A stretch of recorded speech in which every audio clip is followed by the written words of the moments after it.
Hello, good morning. সকাল থেকে এত পরিমাণে বৃষ্টি শুরু হয়ে গেছিলো যে থামার কোনো নামই করছিল না। আর আমি এদিকে এত বৃষ্টির জন্য তো ডিউটি যেতেই পারলাম না। তারপর বৃষ্টিটা একটু কমতে মা বলল একটু বাজার করে আনতে, তাই চলে গেছিলাম একটু মাছ কিনতে। বৃষ্টি হওয়ার কারণে ওয়েদারটাও তো দেখতে লাগছিল দারুণ, চারিদিকটা পুরো সবুজ হয়েছিল। তারপর একটু স্টেশনের দিকে গেছিলাম, তো সেখানে গিয়ে দেখলাম এখানের ভিউটা তো আরও সুন্দর লাগছিল। পুরো আকাশটা কালো হয়েছিল, এক্ষুনি তো অঝোরে আবার বৃষ্টি নামছিল।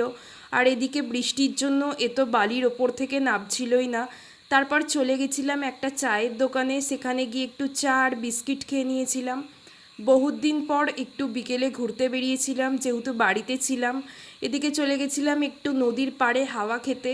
সন্ধেবেলায় জায়গাটা খুবই সুন্দর লাগে। তারপর চলে এলাম একটা ক্যাফেতে, যেটা উদয়নারায়ণপুরের দিকে যেতে পরে। নিয়ে নিয়েছিলাম এক প্লেট মোমো, একটা মিক্স চাউমিন, যেগুলো খেতে ভালোই ছিল। তারপর ঝাল লেগে গেছিলো, খেয়ে নিয়েছিলাম একটা আইসক্রিম। তো তারপর চলে এলাম বাড়ির দিকে।